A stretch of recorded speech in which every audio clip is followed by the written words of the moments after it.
আসেন অফিসার আসেন। এই যে এটা হলো আমার জামাইয়ের বাড়ি। নাদিম সাহেব, নাদিম সাহেব, নাদিম সাহেব কি বাসায় আছেন?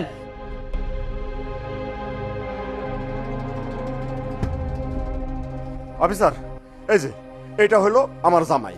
আমার এই জামাই ওর মাকে ভরণ পোষণ কিছুই দেন। এখন আইন অনুযায়ী যে ব্যবস্থা নেওয়ার আপনারা সেই ব্যবস্থা নেন। বুঝতে পেরেছি। ওনার মা কোথায়? মাকে ডাকেন। এই তোর শাশুড়ি কোথায়? হ্যাঁ,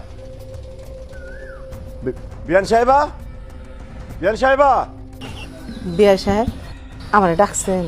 অফিসার এই যে এটা হলো জামাই বাবাজির মা, মানে আমার বিয়ান সাহেবা। অফিসার আমার বিয়ান সাহেবাকে জামাই বাবাজি অনেক টাকা পয়সা থাকা সত্ত্বেও ওনাকে ভাত কাপড় কোনো কিছুই দেয় না। এখন শোনেন, আইন অনুযায়ী যে ব্যবস্থা নেওয়ার আপনারা সেই ব্যবস্থাটা নেন। উনি যা বলেছেন তা কি সত্য? মিথ্যা কথা। মিথ্যে কথা?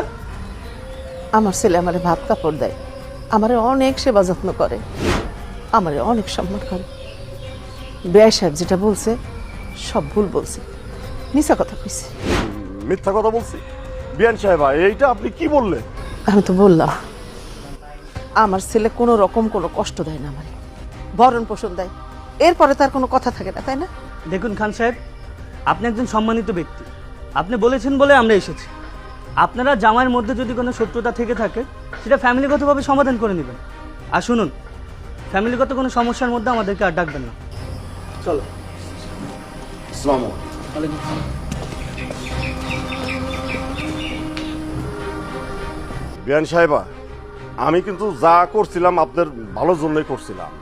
জামাইরে ওই যে আইন অনুযায়ী ব্যবস্থায় নেওয়ার জন্যই এই ব্যবস্থাটা করছি।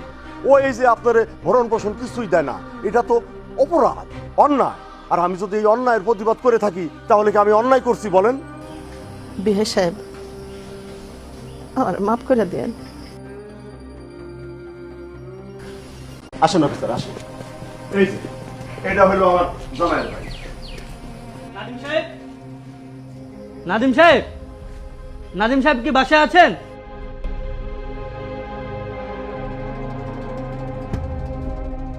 অফিসার এই যে এটা হলো আমার জামাই। আমার এই জামাই ওর মাকে ভরণ পোষণ কিছুই দেন। এখন আইন অনুযায়ী যে ব্যবস্থা নেওয়ার আপনারা সেই ব্যবস্থা নেন। বুঝতে পেরেছি। ওনার মা কোথায়? মাকে ডাকেন।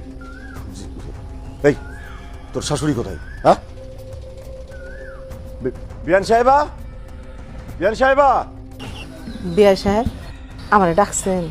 অফিসার এই যে এটা হলো জামাই বাবাজির মা, মানে আমার বিয়ান সাহেবা।